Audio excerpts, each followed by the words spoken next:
Welcome back to Hardball. Now, more on the soon-to-be-decided grand jury in Ferguson, Missouri. Attorney General Eric Holder has taken on the role of peacemaker during this crisis. He visited with local officials and activists this summer when riots plagued that community. There's concern about more coming and worse, perhaps. Today, Attorney General Holder delivered an impassioned plea for peace. Here he is. Peaceful protest has been a hallmark and a legacy of past movements for change, from patriotic women who demanded access to the franchise to the civil rights pioneers who marched for equal rights and equal justice. Americans exercising their First Amendment right to free assembly should look to those examples as they work to bring about real and lasting change for themselves and for future generations. Now, of course, I recognize that progress will not come easily, and long simmering tensions will not be cooled overnight. These struggles go to the heart of who we are and who we aspire to be, both as a nation and as a people. And it is clear that we have a great deal of important work still to do. What a great Attorney General way. The roundtable tonight joins us U.S. Congresswoman Karen Bass. She's a Democrat from California, from the neighborhood near here. And Ted Johnson, senior editor at Variety, which is the show business mag. Actually, it's a daily. And Jerry Parsky's the chairman. He was chairman of the George W. Bush presidential campaign out in California. More importantly, a good friend of mine. That's why he's here. But he knows his stuff, and he's a moderate Republican. We don't have enough of you guys. Anyway, Congresswoman, right. I shouldn't be laughing because this weekend could present anything. Yeah. You have a message now. What is it to people? Well, the same message as Attorney General Holder, which is peace. And I am hoping that regardless of what the decision is that the people in Ferguson will understand that this is going to be a long struggle. And so peaceful protests, and you know, we're concerned in Los Angeles as well. I'm having a press conference tomorrow with the president of our city council because I was here when the Rodney King verdicts happened. Yeah. And I know what that destruction brings about. We still have vacant lots in Los Angeles from 1992. I don't want to see that happen in Ferguson. Yeah. What do you think? Well, it's interesting. I think how's this going to play out, do you think? Do you think they've got the ability, the finesse, if he's not indicted, Officer Darren Wilson? That's the trouble. Right. If he's not indicted, do you think they have the ability, based upon their performance so far, to explain why not, to have the grand jury, maybe a couple of them coming forward, explaining why they didn't act this? They think the guy was justified, if that's what they decide. Explain it so that people who are listening will at least hear it. They may not go with it, but they'll at least hear the argument.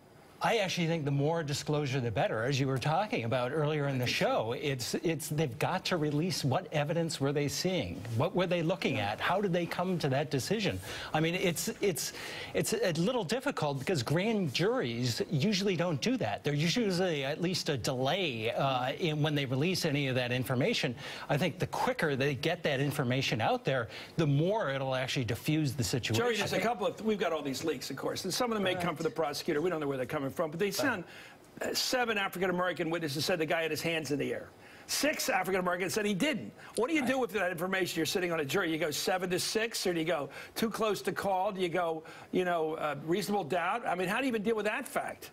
Well, first, I'm not a big fan of when lawyers should be speaking out, but in this case, once a decision is made, I think there's a responsibility for the legal community, leadership in the legal community, to speak out and explain the process, because we're a country of laws, and if those laws are adhered to and due process is given, the legal community of all different persuasions should speak out. But what do you do when you have a jury which has only 3 minorities on it?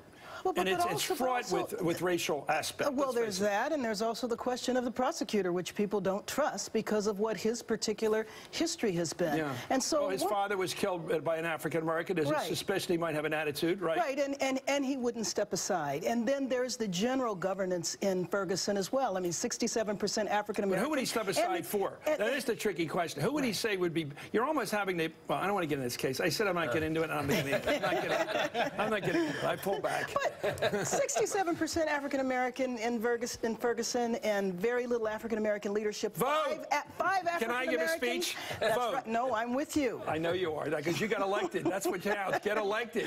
That's right. One thing that I can't... And by the way, the police forces, these traditions 5 police officers. Well, you know, I know in Philly and places like New York, you know, you have a lot of people that families join the police force. They apply early. They come out of high school. They apply. The tradition of applying. Why aren't there more African-American police officers? It's an honorable profession. It's especially good if you come from the community. Well, we did have that problem in Los Angeles. And, you know, L.A. had a lot of problems that was nationally known. We were able to turn things around. And one of the things that happened was a diversification of the police force. How do you do that? We had a police chief that used to go to Mississippi and Alabama. I know. We all know that story. And it was all played out in the O.J. Simpson trial. We know that. But how did you fix it? Well, we had a police chief that was interested in community-based policing. Yes, Bratton. And he also went to the community and paid a lot of attention. Absolutely. And so if you look at LAPD now, there's still problems there. Let's go to this other question here, this immigration thing. Here we are in California. Immigration, it used to be a Spanish colony out here, right? We all know. I mean, way back when. I grew up in Zorro. You know, I know all this. It's got a long history of Spanish names. Everything's named Spanish out here, you know? Right? Yeah, so it's not new. We're a couple blocks away what does from California know? You're California. Everybody's California here. Yeah. You're former Connecticut. What does California know about relations with people, some of them who have legal documentation and some don't? And how's this going to, how do you build a community that's based upon that mixed history? Well, first of all, I think what happened in California, there's all this expectation that it's going to happen in the rest of the country. After Prop 187 passed in 1994, it really kind of blew up in the face of the Republicans. Don't get too nasty with immigrants. That was that message. That was the message. That was the message. No, he taught me that. Jerry said, don't do that. But you know who else told me? John McCain. Because the Republicans lost Arizona in 1996. What about Pete Wilson? What did he do?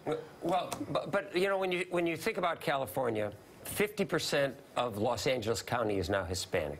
By 2020, 2022, the state will be. The demographics of California have changed. Children? But children? Yes, children.